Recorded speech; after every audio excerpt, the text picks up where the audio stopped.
Good morning. Welcome to the First Unitarian Church and to Summer Forum. Today, our topic is an important one about hunger, food insecurity, what's happening in our community, in our government, and what we can be doing about it. My name's Linda Smith, and I will be introducing our speakers in just a minute. But first, because we are a church, and this is a topic that is worthy of spiritual contemplation, we're going to have Henry Whiteside give us a chalice lighting. Good morning. Let the record show that I am a lay minister emeritus. This morning, I'm mindful that hunger and starvation are being weaponized in the Sudan and also in Gaza, a war crime in which our country is complicit.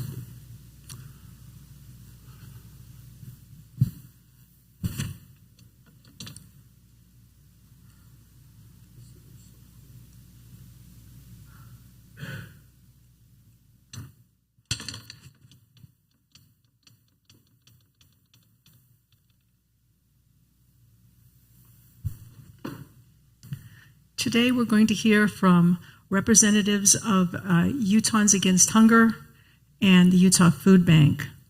First, we'll hear from Gina Cornia, who has been the director of Utahns Against Hunger since 2001. Utahns Against Hunger originally started as a project of Crossroads Urban Center and became an independent nonprofit in 1979. Today it is Utah's only statewide anti-hunger nonprofit organization working on public policy and advocacy for federal nutrition programs and state nutrition programs if we had any. Before joining the staff at UAH, Gina worked on welfare policy for 5 years at Utah Issues. Gina was introduced to the work of Utahns Against Hunger through the University of Utah while volunteering there through the Benyon Center. For many years, she has been working with state and federal elected officials on issues of hunger and poverty. Gina will speak first. Then we will hear from Jeanie Delaney, who has 27 years of experience working in the nonprofit sector and has worked at the Road Home, Neighborhood House, Lehigh Valley Hospital in Pennsylvania, and the Utah Food Bank. Jeanie has worked at the Utah Food Bank since 2006 for nearly 17 years. During this time, she has been in the agency relations and mobile pantry departments and loves working with all of her colleagues and all the partner agencies of the Utah Food Bank. Jeanie has expert-level knowledge of Feeding America guidelines for partner agencies within the Feeding America network. She holds a Bachelor of Science in Psychology and a Bachelor of Science in Sociology from the University of Utah and a Master's of Public Administration from Kurztown University of Pennsylvania. When Jeanie is not working, she spends time with her family, friends, and her 3 pets, a bearded dragon, a leopard gecko, and a mini golden doodle. So it's not all serious. These people are not all serious all the time. They can also have fun. I'll turn it over now to Gina Cornia.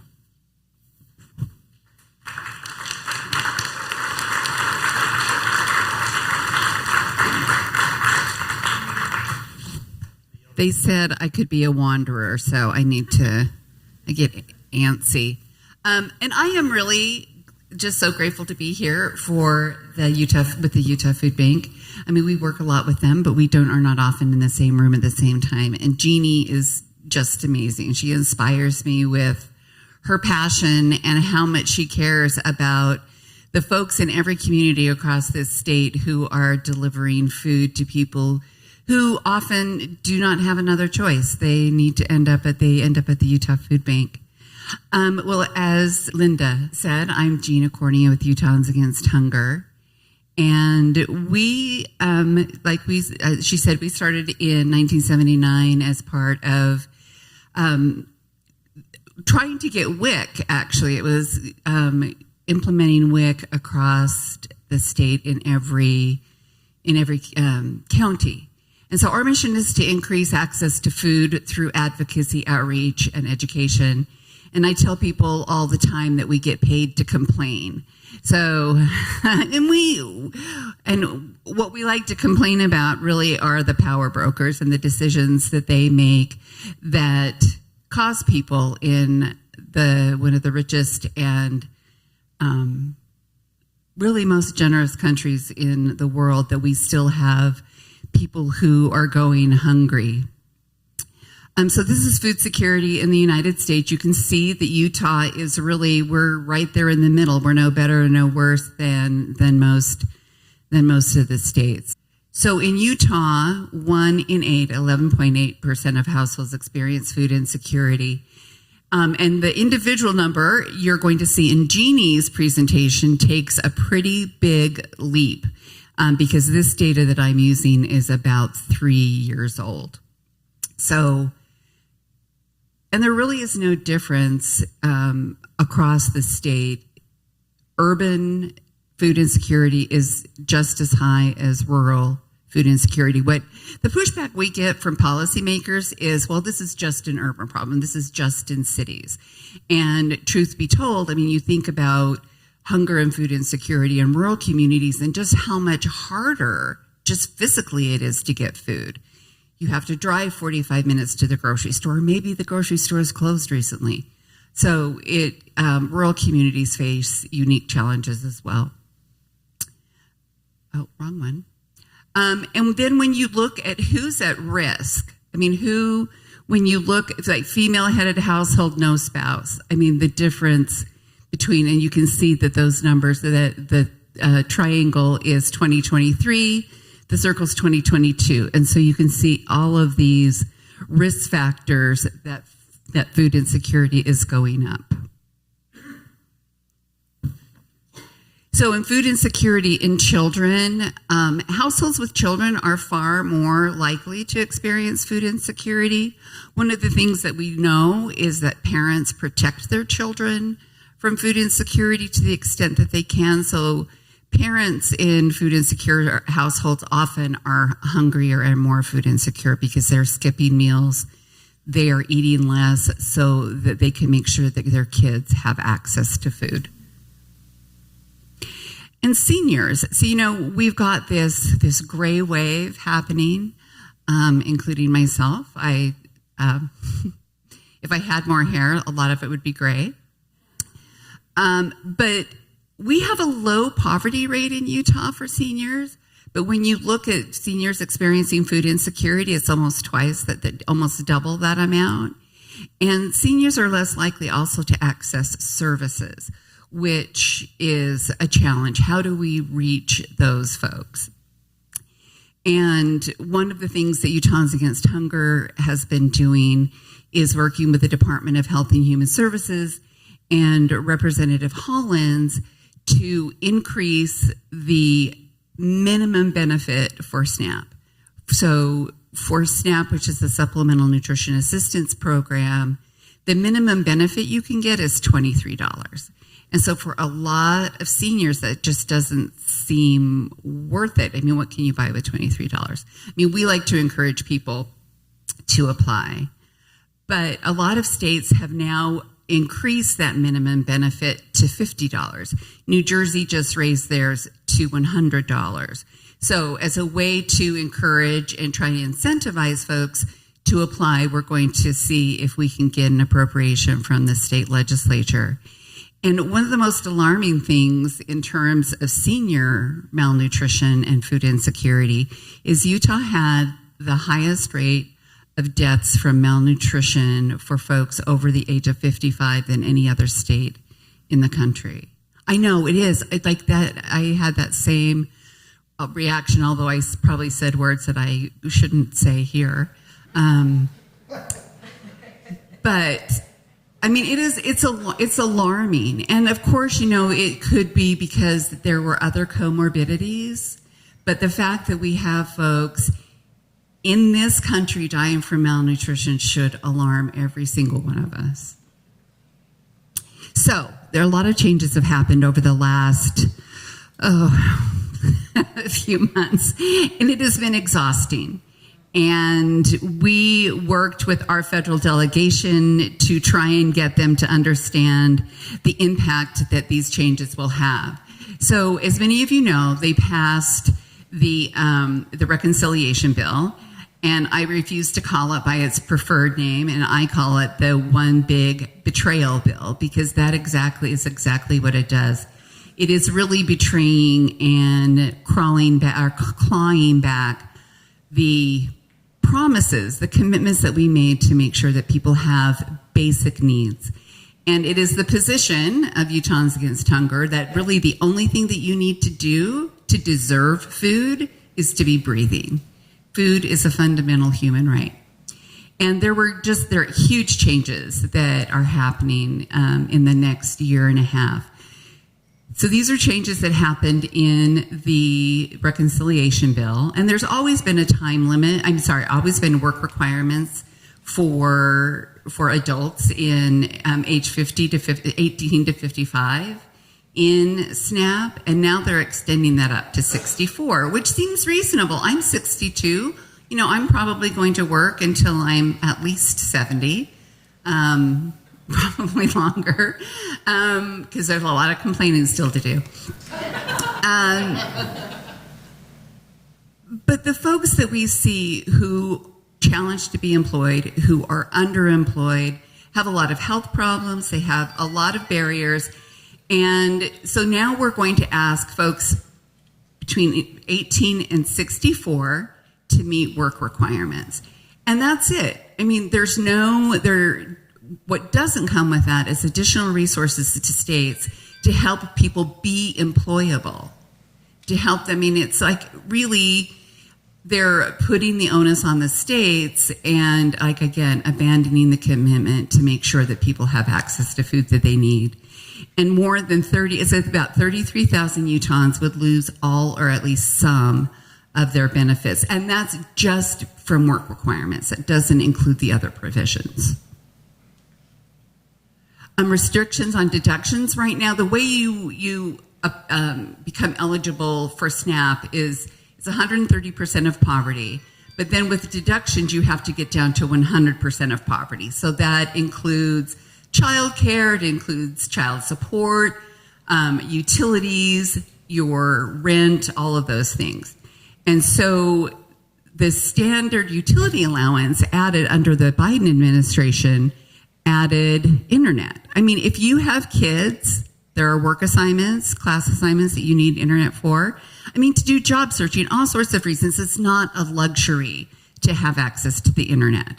And so now that they've removed that as part of the standard utility allowance, so you don't get a deduction for internet anymore. Nor do you get, if you apply for heat through the Salt Lake Community Action, you will get an additional deduction that can increase your food stamp allotment, which are modest. They're like $6 a day per person. So, it's a challenge. So they're making restrictions on deductions. The other thing they're doing is we used to share the administrative costs 50-50. Now they're shifting that to 75-25. What is unclear, if states can't afford to cover this, what impact that will have on these programs. So starting October 1st, Utahns Against Hunger, Utah State will be on the hook for an additional $13 million that they have to pay in administrative costs. And the other thing, and this is gratefully Utah right now, there's an error rate, and that is based on the number of people you give too many benefits and the number of people you give too few benefits, and then they come up with this error rate. So part of the proposal is if you have an error rate over 6%, you will have to come up with state money to match for benefits. So right now, feds pay 100% of benefits. Under this new proposal, states will have to start appropriating money. Gratefully, right now, Utah's error rate is 5.79%. We are one of 4 states that have an error rate low enough not to have to come up with a match. But with all of these changes and the kinds of chaos that happens, error rates are very fluid and fluctuate pretty wildly. So, and this would go into effect in 2028. So after that, we need to start paying attention. And over the last 2 years, Utahns Against Hunger has been working with our state legislature to get $618,000 to operate and fund the summer EBT program. So kids who are out in summer, their family gets a food benefit so that they don't have to go to a summer food site. Well, we couldn't even get $618,000 ongoing from our state legislature. The minimum 5%, which we would have to match, would be $20 million. So it's unclear, too, what would states do if they can't come up with that? Well, they'll have to start saying who deserves food more than other people. And this is probably the issue that gives me the most anxiety and makes me the maddest, is that they are severely limiting any legal permanent resident, any immigrant who is in this country legally. They are severely curtailing their access to food. And if you are here undocumented, you've never been eligible for SNAP. Your citizen children, those mixed status households, those citizens are. And this is a really tough population to reach already, and they're just now making it more difficult. So it ends SNAP eligibility for refugees. We've got over 300,000 refugees in Utah. People who are granted asylum for like any number of reasons. Immigrants who are victims of labor or sex trafficking will now also not be eligible, and victims of domestic violence. So if you are a legal permanent resident, you already have a 5-year waiting period before you're eligible, and a lot of those folks will stay eligible. It's the refugee population and those granted asylum. What we don't know is when this is going to happen. Department of Workforce Services has indicated that they won't get guidance from Food and Nutrition Services from USDA until December. And so likely this is something that will not be implemented until October of 2026. Gives us really a year to try and figure out what might happen with these communities. And about 3,003 immigrants would lose access to SNAP. But there are a number of things that we can do about that. One is to stand up a state-funded program. And again, that's a huge challenge. But our legislature is friendlier to immigrants and refugees than a lot of other states. So we're hoping that we might be able to persuade a legislator to fund a lookalike program. And Utahns Against Hunger, actually, this next week, we're meeting with Amy Winder Newton from the governor's office. We've got meetings set up with other legislatures, Senator Escamilla, Representative Romero, to talk about a lot of the ripple effect. Linda asked me about how this would impact WIC and other programs. Well, WIC was fully funded, amazingly, which is really great.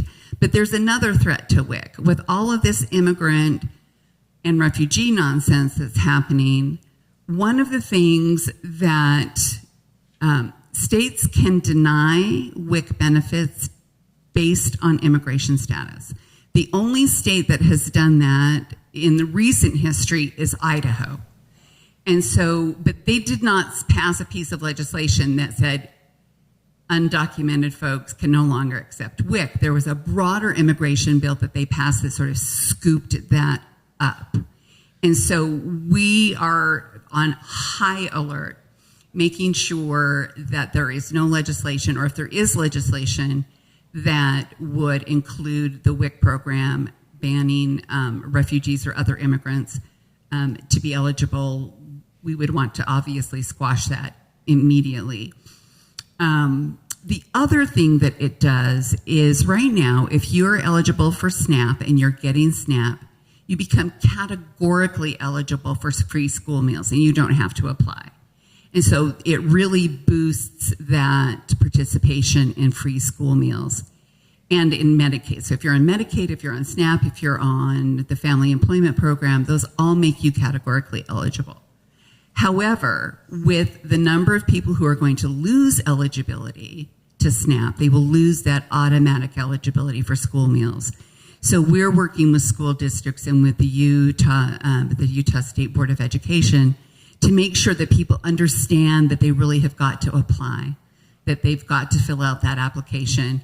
You know, and that comes with barriers. There are language barriers. I think those forms are available in English and Spanish, but we have a lot of refugees who speak languages that are really difficult to get translated, to have people who have an appropriate reading level for those. And so states need a lot more support to make sure that those eligible kids are accessing those programs. The other thing that they ended was SNAP Education. This is a really great program out of Utah State University Extension.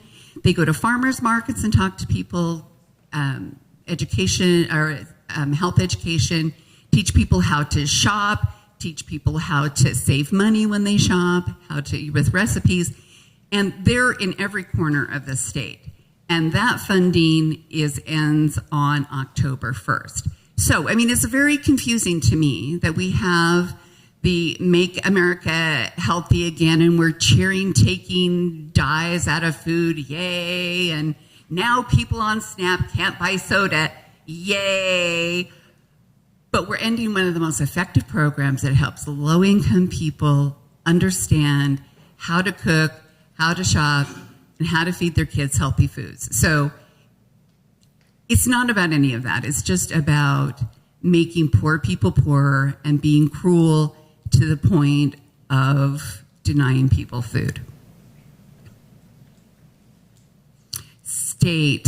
I think this is a pretty short section because we're not doing anything very great. No, that's not true.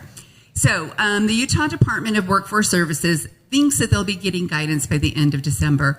We will be working furiously to make sure, you know, and we have a really good, the folks who run the Department of Workforce Services, specifically the people who administer the SNAP program, care deeply about these folks. In fact, the man who is the director of eligibility, his name is Muris, and he is a Bosnian refugee. He came here when the Soviet Union broke up and ended up in Idaho Falls, and then eventually made his way here. So he understands on a fundamental level what this means, but he can only do so much. And so what I think the community can do, what organizations like the Utah Food Bank and Utahns Against Hunger can do, is pressure the governor, pressure our legislators to make sure that they understand the critical need for people being able to access food.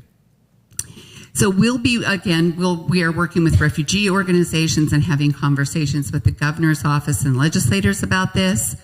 Monitoring bills going into the next session will obviously be looking at all sorts of things. There's also this effort to tie services to your immigration status and denying you benefits. So one of the things that we've got to look out for is there's state funding that funds, you know, a good portion of the pantries here. Well, if they put in that restriction and then are going to ask that pantries, you can't serve people unless it's with private funding, I mean, it just would be unworkable. I mean, we would obviously oppose that. And then educating public elected officials and other policymakers about the impact. Right now, you know, we're lucky, relatively speaking, that we have low poverty, we have generous neighbors, but there are still a lot of folks who struggle, who go to bed every night hungry. One of the programs that we do outreach for is called the Senior Farmers Market Nutrition Program.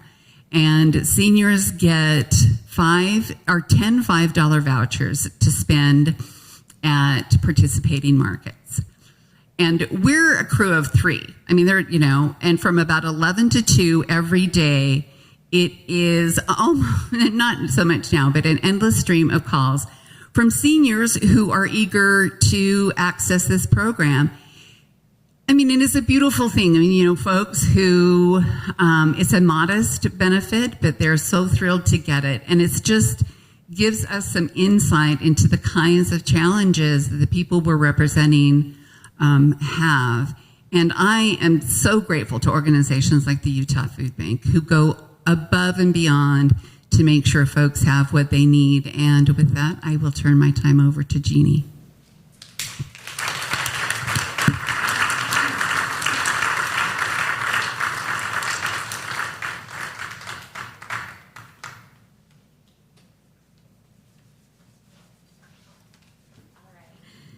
So I'm more of a stand behind the podium type of person.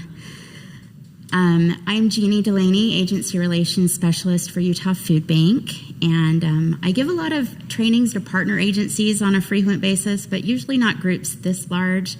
So I appreciate all the grace you can give me in case I seem a little bit nervous. I actually worked here at First Unitarian about 12 years ago, from 2013 to 2015 on Sundays, and I was the early preschool religious education teacher. And so it's kind of nice to be back. And I even had my baby shower in Elliott Hall here. So I have worked at Utah Food Bank for the last 16 and a half years. And primarily I've been in the agency relations department, but I've also worked with some of our direct service programs that I'll talk about. I have been asked to share about how Utah Food Bank sources and delivers food statewide, as well as opportunities for donations and volunteerism. So Utah Food Bank was founded in 1904, and we've operated under various names since then, but we've always remained faithful to our mission of fighting hunger statewide. And we are here to fill in the gaps from the federal nutrition programs. So the gaps that are created when SNAP benefits are not what they should be, or school lunch is not what it should be. We're here to help the families that are unable to access that or can't access them at a level that they need. Utah Food Bank is an affiliate food bank of Feeding America, and Feeding America is the leading hunger relief charity in the United States, and they serve as an overarching umbrella for 200 food banks and over 60,000 pantries and meal programs across the nation, as well as in District of Columbia and Puerto Rico. And Feeding America engages in fundraising for hunger relief, and they enter into national food sourcing contracts with food manufacturers and retailers. And then Utah Food Bank benefits from those national contracts here in the state of Utah. And we also engage in state-level fundraising to be able to support our programs and feed everyone who needs food. According to Feeding America county-level research, 445,000 Utahns are food insecure, and that equates to 1 in 8 individuals and 1 in 6 children. And with community and network support, Utah Food Bank distributed over 72 million pounds of food last year, which is the equivalent of approximately 60 million meals. We are also reaching about 500,000 clients each month through our pantry network. All right, next slide. So Utah Food Bank supports a network of hunger relief charities in the state of Utah in all 29 counties. We have a fleet of 44 trucks, and we have 177 employees as of our last all-staff meeting. As far as buildings go, we have distribution centers or food warehouses in 4 cities, in Salt Lake, St. George, Springville, and Blanding. And then we also have 4 of our own food pantries that distribute food directly to clients. And those are in Blanding, Monument Valley, Montezuma Creek, and Hurricane. All 4 of those pantries opened last year in 2024. And the Blanding, Monument Valley, and Montezuma Creek are all in San Juan County. I was actually asked to help design the 3 pantries that are in San Juan County. And so in a meeting, they asked me to draw out a plan of the layout of what I thought it should look like. And so I drew my plan on a wide erase board in our boardroom. And the architects came and they took my plan that I had handwritten on that wide erase board and they turned them into the plans for the pantries. And they actually stayed really close to my design, which was really awesome. Including, I wanted to have a little half wall in between the client waiting area and the client shopping area, and those three pantries have my little half wall down there, so it's kind of cool. I was able to go and take my son, who's now 10, down to the Blanding area last spring break, so in 2024, right after the pantries had opened. And we were actually in the Monument Valley pantry on the opening day, which was really cool. So we helped stock the shelves while the staff welcomed the clients for the very first time in that pantry. And that pantry is exactly 8 feet inside the Utah border. So Arizona is 8 feet away, which I just think is really neat. They couldn't have gotten closer to the Arizona border if they tried. And when you're in the pantry, when you're looking out the window, you can see the monuments of Monument Valley. It is like almost magical to be in that pantry. It's really, really neat. So I feel like those pantries are my little stamp on the world. Now I'm going to talk a little bit about our food sourcing. As far as food sourcing goes, this slide shows a breakdown of where we get our food, and I'll talk about each one in the next slides. So 38% of our donations come from national commercial donors. That's manufacturers in the United States. And here in the state of Utah, we are very fortunate that we have several large-scale manufacturing plants. Some of the more prominent ones are Post Cereals, Dannon Yogurt, Frito-Lay, Coca-Cola, Pepsi, and Franz Bakery. And they donate to us on a very regular basis. In most cases, each of these is donating to us truckloads of food every single week. Grocery Rescue is another program that gives us food. It's 30% of our overall total, and it's where we go to grocery stores and pick up food that's close to the date, and then we take it over to partner agencies immediately so that they can give out to the clients the next day. So it's not coming back to our warehouse. It's literally being picked up from the store and then given to clients just a couple hours later. We do a lot of pickup here in Salt Lake County and deliver directly to pantries, and we also do a lot of our own pickups in Washington County with our St. George branch. In other areas of the state, the local pantries are enabled to go pick up that grocery rescue themselves from their local stores, keeping everything as local as possible. These are some of the, this shows the breakdown of the categories of how much we get. You can see we get quite a bit of produce and quite a bit of bakery product, and we get some of the other items. And we get a lot of the bakery and produce just because those are the items that kind of go bad faster than other things. This slide shows not all of the retail partners we have, but most of them and all of the big ones that we have. We do have some independent, smaller grocery stores in some of the rural areas that are not represented in this diagram. And we are so very grateful to all of our retail partners because we definitely could not do the work that we do without them.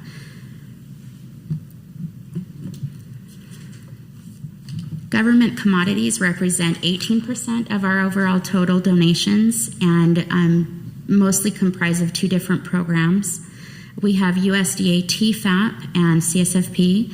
TFAP stands for the Emergency Food Assistance Program, and it was a program that was developed in the 1980s by the federal government to ensure that farmers receive compensation for their excess products and also to provide those excess products to clients, to individuals and families in need.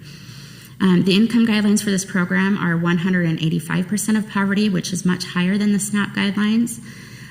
So again, we're trying to fill in that gap. And it aligns with WIC guidelines and reduced lunch guidelines here in the state of Utah. We get our USDA shipments pretty much on a weekly basis. CSFP is a special food box program for income qualifying seniors over the age of 60. The food boxes are distributed by home delivery or at local pantries, and also mobile pantries, just depending on the area. The guidelines of this program are 150% of poverty, so not quite as high as the guidelines on all the other food. And seniors are allowed to self-declare their income for this program. And kind of as a side note, if anybody needs food assistance, or when I start talking about the donations and volunteerism, if you want to find a food pantry, I'll be talking about how to do that, and also how to find some of the other food assistance programs. So purchased food and local commercial donations both take up 6% of our donation pie, and we purchase certain items to enhance the variety of products that are available for our clients. Some of those products include eggs and rice, because we just don't see enough of those donated. And we also purchase some products that are specific to some of our direct service programs. Food drives actually only comprise of 2% of our total volume of food that flows through our warehouses. It does represent a higher total volume in the local pantries. But the 2%, that 2% of our total is some of the most valued and highly sought after product that we get because of the variety it provides. That micro variety of different flavors, different brands, all of that is what really makes the client experience better. We receive food drive product all year round at all 4 of our warehouses, and we also have 2 major single-day statewide food drives, our Feed Utah food drive in March, as well as the Stamp Out Hunger food drive in May. We also have 2 food and fun drives that kind of go for a span of time. The Summer Business Food and Fun Drive, which spans June through August, and our Holiday Food and Fun Drive, which spans October 15th to January 15th. And like I mentioned before, the local community pantries also receive food drive donations directly at their buildings. They will take those donations all year round. They also, many of them participate in those single-day statewide food drives, and they get those donations directly at their pantry, so it's ready for clients as soon as they're able to sort those and process them.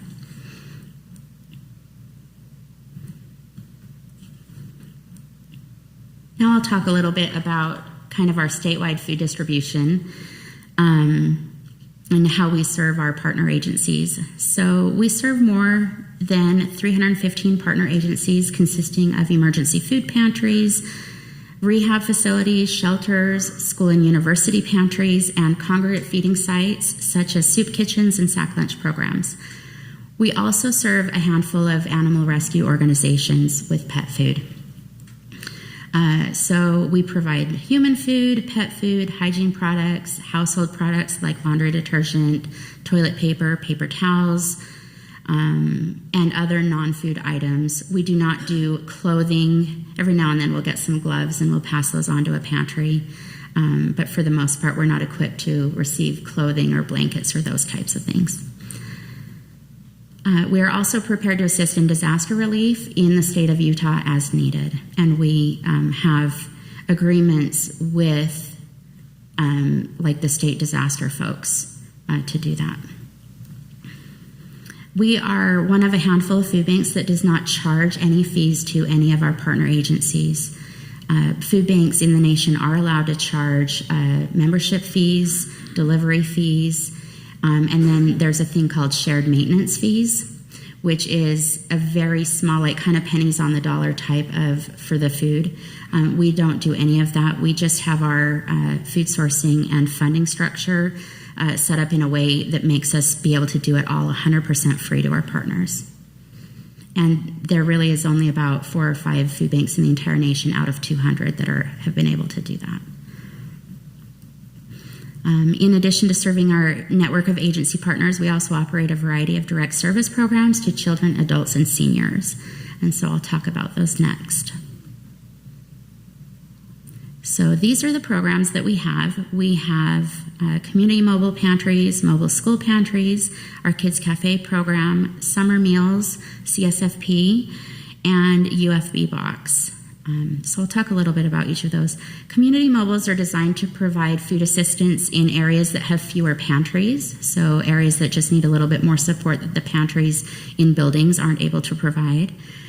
They operate in parking lots on designated days and at designated times, so the local community has access to know when those are so that they can go when they're happening. They are open to those in need from the general public. Anybody can come, and then they sign a signature sheet declaring that their income is within the guidelines. The community mobile pantry is the least barriers to access that we've been able to achieve. And they are at the very lowest. The only thing required is a signature, which is what we have to do for the USDA program. Mobile school pantries serve students and families at schools in income qualifying areas. Most of the schools on our mobile school pantry program are Title I schools, but we do have a few that are not Title I but still have a significant number of students and families in need. So we have like this little calculation that we run, and as long as there's a certain number of kids, we're able to serve schools that are above Title I.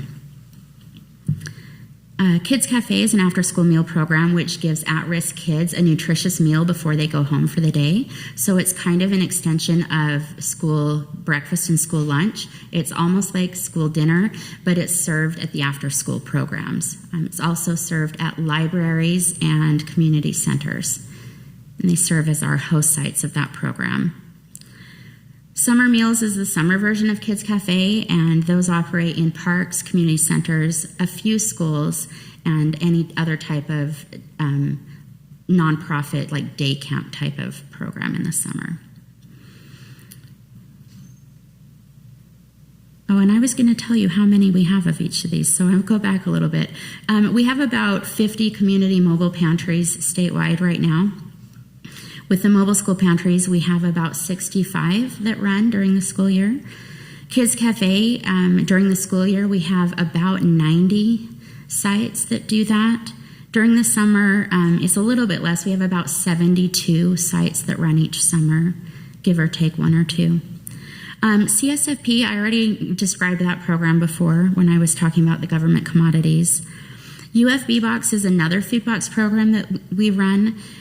We have it in a few areas of the state, and it's about 5 counties right now. It is designated to adults who are verified to be homebound, so adults who are in need of food that are unable to get out to the pantry. And all UFB boxes are delivered by home delivery. All right. So now I've talked about what we do, and I'm going to talk about what you guys can do. So, in general, we always ask for 3 things. We ask for food, time, and money. And our website has more information about how to do all 3 of those. With our food sourcing contracts, we are able to stretch each dollar donated to $7.80. So money is high impact, but food and time are also very important.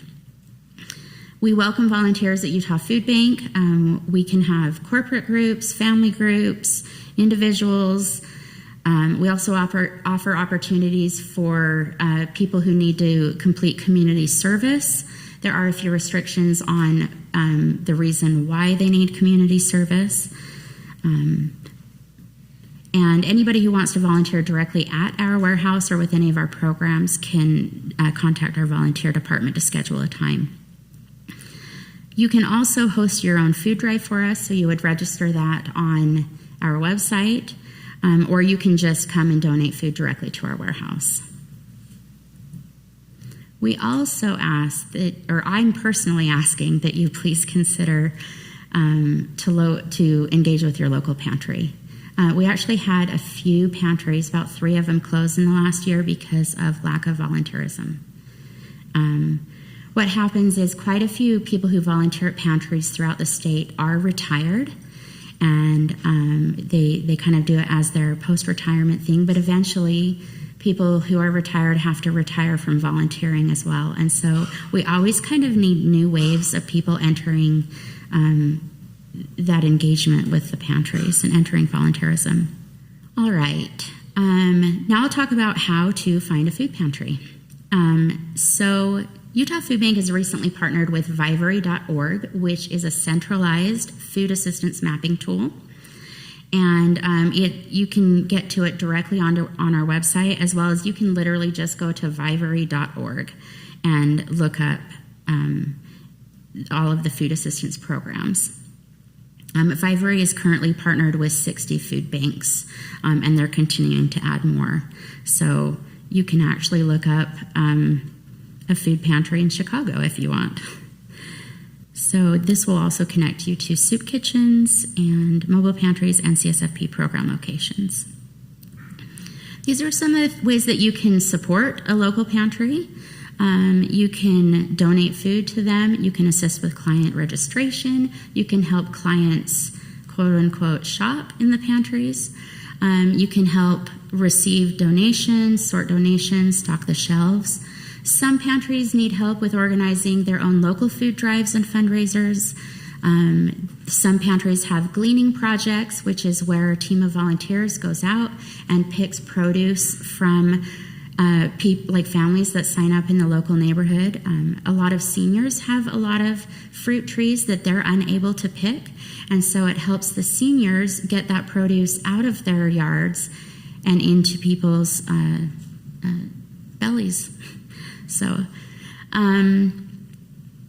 you can also assist with grocery rescue pickup in some areas. That's a trained volunteer program because there are certain guidelines on the food safety requirements and keeping the food cold during transport and weighing and tracking those donations. So foods you can donate anything that is commercially manufactured, anything that you purchase at a grocery store that is labeled. You can also purchase whole produce from a grocery store and donate that. Produce does not need to have a label. You can purchase any food from a farmer's market as long as it's labeled. I think most farmer's market items are required to have a label because they're under the Department of Agriculture rules as well. Any whole fresh produce from any source can actually be donated from your own yards, from your neighbor's yard. No, I don't mean like take it. If your neighbor asks you to take it to the pantry for you, that's really what I meant. All right. And then kind of as a USDA requirement thing, here is our non-discrimination statement. And I won't make you read the whole thing, but I will say the last statement. This institution is an equal opportunity provider.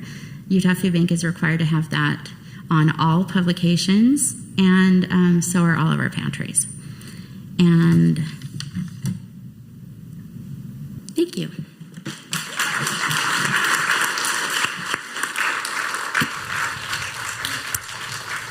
Thank you so much. We're now going to have a collection, because that's another thing we do as a church. And then after that, we'll turn to questions and answers. And now we have time for Q&A. I'm going to take the host's prerogative and ask a couple things myself just to sort of set the table. It's so important to donate to food banks. Our church has participated with Crossroads Urban Center, and that's one of the many local food banks that you referenced, right? But in terms of the overall importance of private donations versus public funding, what do you guess? 50-50? 85-15. 85% of the food that goes to insecure families is from government funding. For every one meal, for every one meal that's provided by a Feeding America food bank, SNAP provides 9. SNAP provides 9. So what the government is doing in cutting SNAP is going to be very hard to replace through volunteerism. Points out how important advocacy work can be. Then just a couple alphabet soup issues. We've mentioned WIC, women, infants, and children, food for pregnant women, mothers, and children up to through age 5. And there are some more limitations on what counts. So that's just a couple updates and focus on the importance of advocacy. Let's go to the audience questions. Got 1, 2. And I'm going to ask you to ask one question, and follow-up questions that you might want to pursue ought to be taken up with our guests in Elliott Hall for coffee. This week, I'm going to ask everyone to let our guests come in and have coffee so we can talk to them while they have refreshments too, rather than pin them here at the table. So, first question. What sort of, I'm not familiar in the state of Utah. Are there food deserts in the state of Utah? And how much of a factor are they in regards to food insecurity? That's a great question. So there are a few food deserts. A food desert, my understanding of the definition is if people it's either 1 mile or 2 miles away from an affordable source of food. So a grocery store is considered affordable. Whereas like a 7-Eleven Maverick type of thing is not considered affordable, because if you go buy a can of ravioli, let's say at a Maverick, it's going to be 2.5 to 3 times the cost of what you would get it at a grocery store, even an expensive grocery store. So there are some even here in the valley. I know that Midvale is a food desert, and then there's definitely food deserts in rural areas. Luckily, in the bigger towns all over Utah, in rural areas, there is a food pantry, so relatively accessible. And I would just echo what Jeanie said. I mean, you look at a lot of areas in like urban areas that don't have good public transportation. A couple of years ago, Utahns Against Hunger did some stakeholder meetings across the state. And the number one in every single one of them we did, and it represented a whole state. We did 9 stakeholder meetings, and the number one barrier to accessing food was transportation. And so, that becomes, those food deserts become especially important if you also don't have public transportation that can get you there.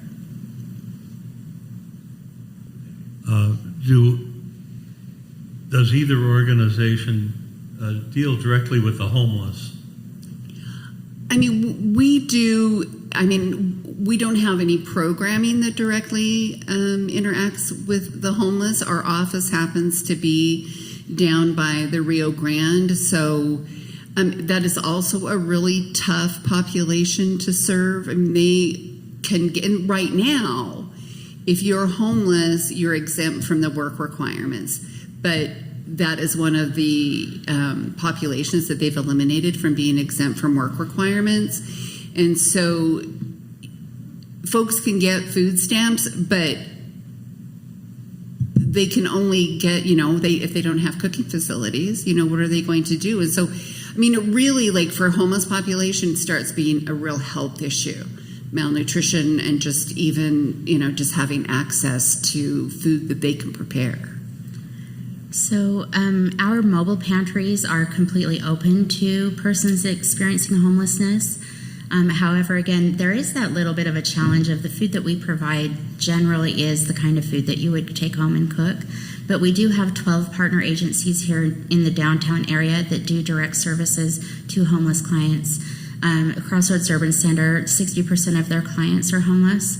And also most of the pantries in the downtown area are serving somewhere between 40 and 60% homeless. We also are partnered with St. Vincent de Paul Soup Kitchen, so they're doing the meal program not only at their building, but they also ship out hot meals to all of the homeless shelters. So they're operating as a centralized kitchen. Volunteers of America also does quite a bit of outreach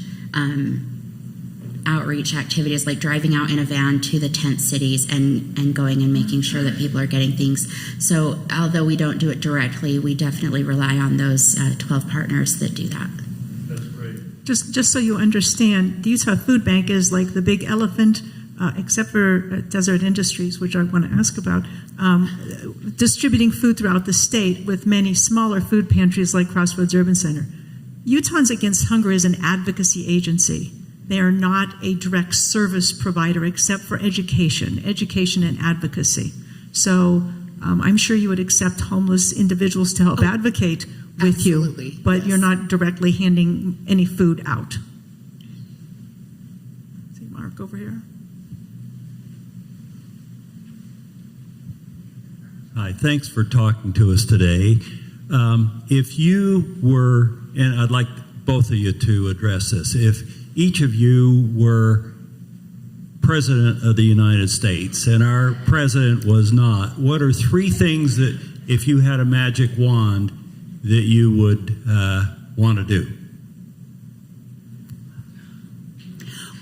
Oh, that's pretty easy for me. Nothing illegal. But I would address income inequality. I would make sure that people, there's so much talk and so much emphasis on work and work ethic. And, we understand that work can have its own rewards besides financial. But people need to live in dignity regardless of what their economic circumstance is, and making sure that folks have access to the kinds of jobs that enrich their lives, not just pay the bills. And I think part of that includes support for families who need, medical leave, who need daycare, who need transportation. And then the other thing I would do, I said income inequality, support for families, and then a real conversation and looking for real solutions around racism and really all of the isms: homophobia, transphobia, racism. I mean, I think that those have real economic impacts on folks, and then we turn around and vilify those same populations. So those are the three things I would do.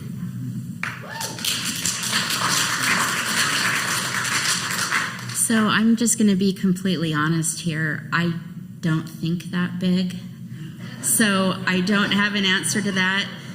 I'm just glad there's 3 pantries that I helped to design.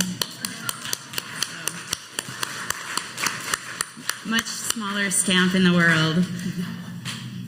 Thanks so much. No, that's not true. That is like you're saving lives every day. I mean, there's such a need for that immediate and long-term support. Do we have a question from online? Yeah, we've got a question here from Dave on Zoom. Is there any relation or connection between the systems you've described and the LDS welfare system, other than that they also serve those in need of food? Yeah, so they are one of our local commercial donors is how we view them. We are partnered with them. We have 2 different grants with them. Basically what it is we apply every single year to get a few million pounds of food. The best thing about their food is it is brand new, fresh. I mean, not it hasn't been eaten before, obviously, but it's very fresh. It's freshly produced and manufactured. Not only do we get the food that we have through the grant, it's kind of like they give us a certain amount of money that we spend down, but there's actually no money exchanged. And then we distribute those to as many of our partner agencies as we can. We also get bonus loads from them when they are turning over their product from their own warehouses.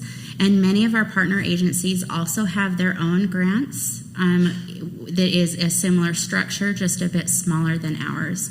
So they are doing actually a humongous amount behind the scenes that people often don't know about. They don't actually go and tell the whole world about it very much.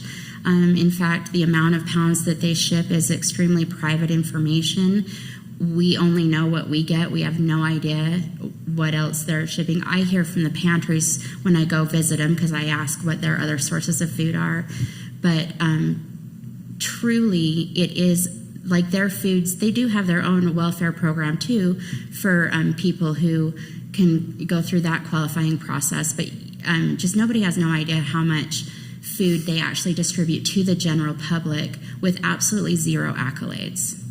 Well, and the challenge in that is then we have a system that is vastly underreported. Mm-hmm. The need for food is vastly underreported because we know that every bishop in this state is helping individual members.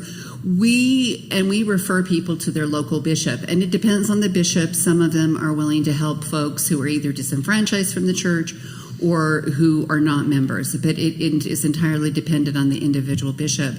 But that also is a challenge for us when we're talking to legislators, is that they think that the LDS Church is filling the gap. And what we know and what they've told us is that they know they can't fill the gap and they're really only, serving a portion of people who need the help. Thanks. Hunger is fairly easy to understand. Food insecurity, less so. Are they the same thing or not? I mean, I think that sometimes those terms are used interchangeably. Food insecurity is sort of, it's a social science definition that we use. And I think, at least for Utahns Against Hunger, distinguishing between food insecurity and hunger. Because I think when people think of hunger, they think of kids with distended bellies and like a much more critical form. Food security is a form of hunger. It's just not as severe. And so I think that, you're right. I think using hunger is a more visceral way to talk about it. Food insecurity sort of soft pedals it a little bit. I don't know if you have anything to add. So even working in the industry, it's always kind of challenging because when we do talk about food insecurity and how it's phrased as food insecure people don't know where their next meal is going to come from. But for many of the people who are food insecure, I know where their next meal is coming from. It's coming from our Kids Cafe program. It's coming from the pantry. It's coming from the soup kitchen. So if they didn't have those services, then for reals, it would be like, I literally don't know where I'm going to eat in 2 hours. But because of all the programming and all of the federal nutrition programs, people who are food insecure most of the time are not actually hungry in this very moment. They can be. The unhoused population is probably the absolute most vulnerable as for actual hunger in the moment, as well as seniors who do not access programs. The data between seniors that qualify and seniors that access, Gina had mentioned this, it's just crazy. And just anecdotally, the generation of individuals who are in their 60s to 80s, or actually more like 70s to 80s, they're of a generation of where you just pull yourself up by the bootstraps and you don't ask for help. And I'm like, no, please ask for the help. It's there. We want to help you. And so figuring out a way to overcome that for the seniors is important. Let me add to that. I think people who are food insecure and have inadequate funds to purchase food often will purchase the food that has the highest caloric content rather than the food is the most nutritious. Yeah. And so food insecure people often are suffering from obesity because of overconsumption of cheap, unnutritious food that they can afford. So the tragedy of people who are eligible for food stamps not applying for those food stamps is they end up nourishing themselves with not nourishing food. It happens with seniors, it happens with children. It's an issue that Crossroads Urban Center and our Face Hunger and Homelessness has been working on. How can DWS provide an incentive so if you apply for Medicaid for your medical services, you also apply for food stamps because you're going to be eligible for both. There's a large number of people that are getting Medicaid who aren't getting food stamps, and that's a problem because they're not being adequately nourished. Sorry. I noticed on the website that Harmon's is a spot where you can drop donations out. Do you have to buy the food at Harmon's in order and then just donate it there, or you can bring in food? And then what's the deal about food that's beyond its best by date? Oh, I am glad you asked that. So Harmon's, technically, you can go and drop food in the food drive barrel without purchasing it there. The idea is that most people would just be shopping, grab a few items and put it in the barrel, but you can absolutely just go walk in and put it in the barrel. And every Harmon's does that year-round for us. Other grocery stores will do some like limited time food drives as well during the year. As far as best by dates, sell by dates, expiration dates, I love talking about this topic. So you, without getting into all of the background information about the FDA regulations and stuff like that, food manufacturers in a nutshell are not actually required to put a date on their food at all. But they do as a best practice just because it helps people know how long they're going to be good on the shelves of the grocery store. However, dry goods are usually good for usually up to about a year, sometimes a year and a half, depending on the product after that best by date. A dry good almost always has a best by date. It's not an expiration date. Dairy products and cold foods tend to have a best if used by date, or sometimes they'll label it kind of as a use or freeze by with certain like meats and things like that. With meats, as long as they're frozen before that date, they can be good for a long time after that, as long as they're kept frozen, like a year. Of course, usually when you're donating food, you're probably not going to be donating meat. That's usually done more on the back end. As far as canned goods go, canned goods literally are totally fine and safe to consume anywhere from 2 years to 5 years, depending on the date. Depending on the type of product that is. So acidic foods like tomato products, pineapple juice, peaches, things like that, is more along the lines of the 2 years past that date. Things that are non-acidic like beans, tuna, beef stew type of stuff, that is actually good up to 5 years past that date. Beyond that, we advise all pantries to throw anything away. Some pantries decide to have more restricted date guidelines. They don't want to have things that old, and that's perfectly fine if they want to do that. We really do not want things that are 5, 10, 15 years old. So if you are ever liquidating grandma's food storage, we are not the recipients of that. Please don't give that to us, because we just have to throw it away. That just creates more work for us. So if you have to, get a dumpster to clean out that basement so you can sell that house. Save the jars. Yeah, hope that answers. All right. So I appreciate the work that you guys do. So I've been to the food bank, and one of the problems with that was just that I don't have the skills to prepare the food, and so that can be an issue. And then I've been going to the Crossroads Center, and one of the good things about that is that it provides smaller amounts of food, because right now I don't have anywhere to store food. And so being able to go back on a daily basis is really helpful, because getting a big box of food, you can't carry that around, especially people that are on the street, you know. So I was wondering if you guys had anything to say about either of those issues. Yeah, 100%. So I kind of mentioned earlier that like our mobile pantries, really do have food that are more for home preparation. And our partner pantries, the smaller ones that are in the downtown area, they do have differentiated client services. So they have services specifically designed for people who are in housing with cooking facilities, so apartments, houses type of thing. And they also have and that would be like, for instance, I'm going to use Crossroads as the example because they honestly have the best example. People who are in housing of some kind are able to get a food box. I believe they're at twice a month right now. People who are not in housing or in unstable housing, like a couch surfing type of situation, or also just don't have, like maybe they're in an apartment that really just doesn't have cooking facilities, like some micro apartment or something. They can get food something like every single week, so a smaller bag, but more times. And that is the very best way to address both of those different needs.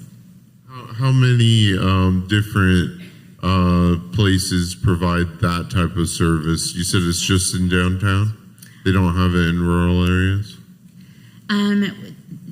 Most pantries try to make some kind of accommodation for the type of client that they have. And so if somebody comes in any pantry and say that they are homeless, the pantry managers do understand that they're not going to be getting the normal size of order for like somebody who is in housing.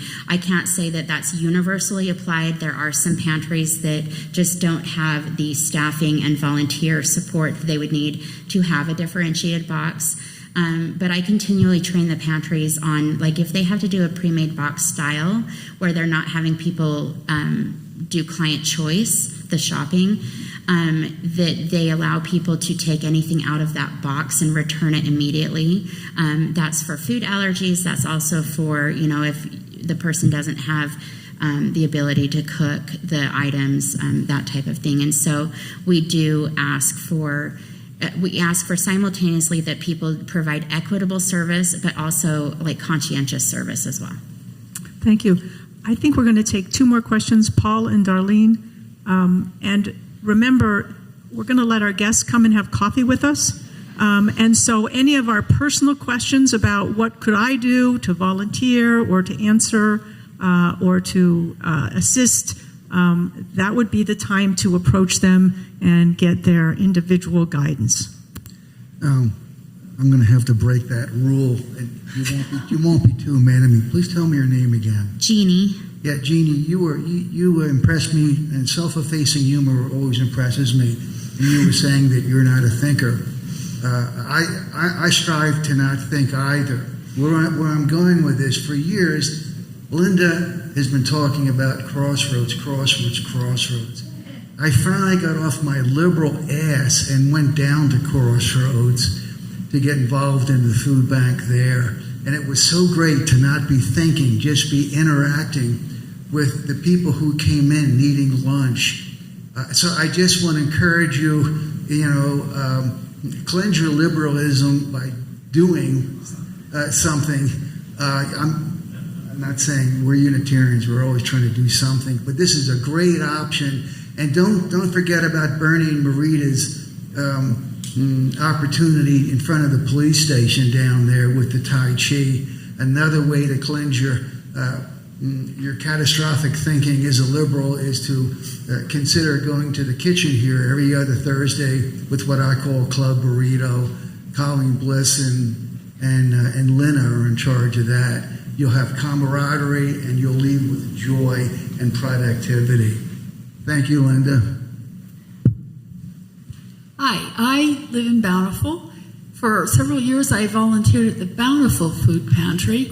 Awesome. I was blown away by the way it was run, organized. We'd be there early in the morning. Truckloads of food were being brought in. We put them, and served the people. I understood. It was my understanding at the time that they were not a part of your organization. They're put together by the Bountiful Community Church. But our first question is, are we a part of you? And if not, are there other organizations that maybe are food pantries but aren't related to you guys? So all 315 partner agencies that I mentioned that we serve are not owned by Utah Food Bank. We enter into a legal agreement of like the Utah Food Bank serving them food. So Bountiful Food Pantry is definitely one of our partners. I consider them to be one of our legacy partners along with Crossroads. I would say they are in my top 10 of the best pantries that we have. In fact, I was at Bountiful Food Pantry just about a week and a half ago. They do an absolutely amazing job. Their branding, I would say, is the very best of the state, along with all of the other stuff that they do. It's just absolutely incredible work that they do. And as far as some of the pantries that I was talking about that have been closing, we've had a few in Davis County that have closed or are working on closing. And Bountiful Food Pantry is stepping up. They've done a capital campaign, and they are doing another building. So in the era of we're seeing pantries decrease, and I'm personally kind of freaking out, like, how are we going to get all this food out of here if our number of agencies is decreasing? They are stepping up to be an even bigger partner in Davis County. So absolutely love them.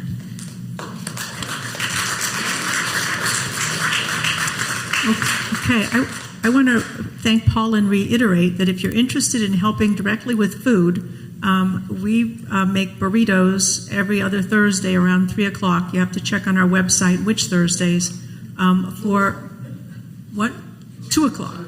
2 o'clock on Thursday, every other Thursday, here in the kitchen to make burritos for the Tai Chi.